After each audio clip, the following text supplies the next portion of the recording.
बरसों पहले की बात है। एक छोटे से गांव में आरती नाम की बहू आई थी। घर में सास ससुर, पति राजेश और छोटा देवर मनीष रहता था। राजेश शहर में नौकरी करता था और महीने महीने तक घर नहीं आ पाता था। ऐसे में आरती ही पूरे घर की जिम्मेदारी संभालती। मनीष तब बस 20 साल का था। कॉलेज जाता और आरती की हर छोटी बड़ी मदद करता। धीरे धीरे दोनों में एक स्नेह का रिश्ता बन गया, जैसे माँ और बेटे या दीदी और छोटे भाई जैसा। पर गांव में लोग बातें बनाने लगे। देखो देवर भाभी कितनी बातें करते हैं, दिन रात साथ रहते हैं। आरती ने सुना तो बहुत दुख हुआ, मगर उसने चुप्पी साध ली। उसे पता था कि रिश्तों की पवित्रता शब्दों से नहीं, कर्मों से साबित होती है। एक दिन सास बीमार हो गई। मनीष अपनी पढ़ाई छोड़कर अस्पताल भागा। आरती ने सारी रात उनके सिरहाने बैठकर सेवा की। राजेश शहर से लौटा तो देखा उसका छोटा भाई और पत्नी ने पूरे घर को जैसे संभाल लिया था। राजेश ने मुस्कुराकर कहा, मनीष, तूने इस घर की इज्जत बचाई है, और आरती, तूने इस परिवार का मान। आरती की आंखें नम थीं। उसने कहा, रिश्ते वही सच्चे होते हैं जहां मर्यादा और विश्वास एक साथ रहते हैं। धीरे धीरे गांव की बातें शांत हो गई। मनीष की पढ़ाई पूरी हुई, वो अफसर बना, और आरती ने पूरे गांव की औरतों को सिखाया कि देवर भाभी का रिश्ता सिर्फ मजाक नहीं, सम्मान और संस्कार का रिश्ता होता है। बरसों बीत गए। गांव में अब मनीष बाबू कहलाने लगा था। तहसील में अधिकारी बन चुका था। लोग सम्मान से सिर झुकाते थे। पर जब भी वो गांव आता, सबसे पहले आरती भाभी के चरण छूता। आरती अब थोड़ी उम्रदराज हो चुकी थी। बालों में हल्की सफ़ेदी, पर चेहरे पर वही शांति।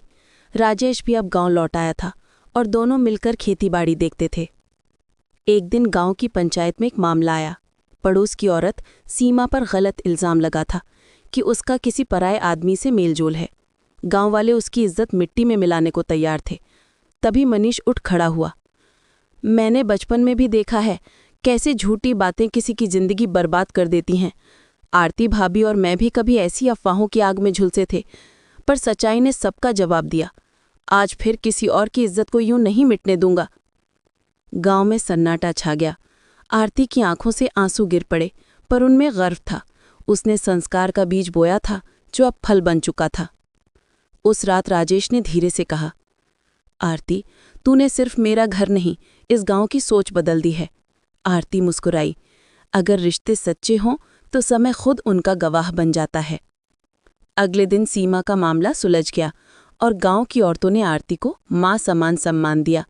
उसने गांव की बेटियों के लिए एक छोटा सा शिक्षालय खोला, जहां वो पढ़ाई के साथ संस्कार और आत्मसम्मान की शिक्षा भी देती थी।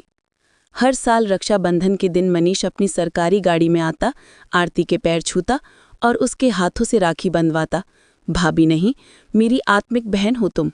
आरती हंसकर कहती, तूने मेरे रिश्ते की लाज रख ली, यही सबसे बड़ा उपहार है। गांव की हवा में अब नया संदेश था। देवर भाभी का रिश्ता मजाक नहीं, मर्यादा और ममता का आदर्श होता है। बरसों की बातों, भावनाओं और संस्कारों से भरी उस कहानी के बाद भी आरती और मनीष की कथा वहीं खत्म नहीं हुई, बल्कि एक नई शुरुआत हुई। गांव अब पहले जैसा नहीं रहा था। चारों ओर पक्के मकान, सड़कें और बिजली की रोशनी थी, मगर कुछ चीजें अब भी वैसी ही थीं। लोगों के दिलों की गर्मी, रिश्तों की सच्चाई और आरती भाभी के घर की रसोई से आती मिट्टी की खुशबू। नया दौर। मनीष अब जिला अधिकारी बन चुका था। गांव में जब उसकी सफेद गाड़ी धूल उड़ाती हुए आती, बच्चे तालियां बजाते, मनीष बाबू आ गए। पर वो सबसे पहले जिस दरवाजे पर उतरता, वो था आरती भाभी का घर। आरती दरवाजे पर खड़ी मुस्कुराती, अरे अधिकारी साहब, अब गांव में भी बड़े बड़े लोग आने लगे हैं।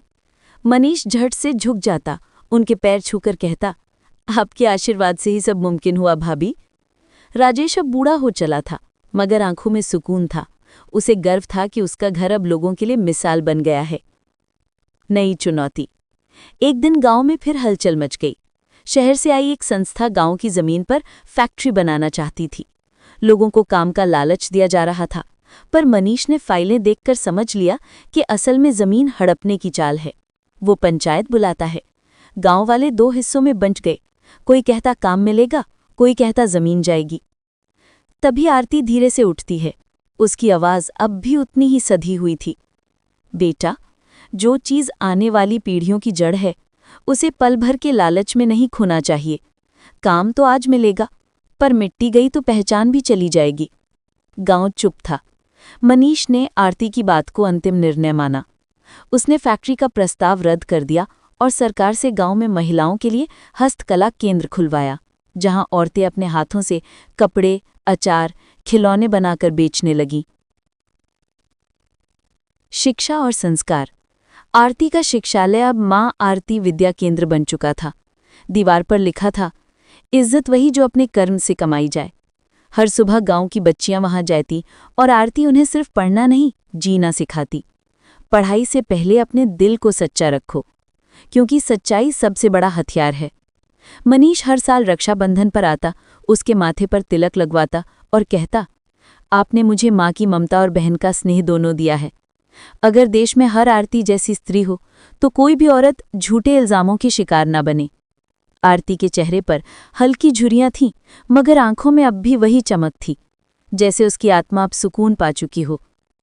अंत नहीं, शुरुआत। एक शाम जब सूरज ढल रहा था, आरती आंगन में बैठी थी। सामने नन्ही बच्चियां गीत गा रही थीं। आरती, माँ ने सिखाया है, इज्जत से जीना क्या होता है।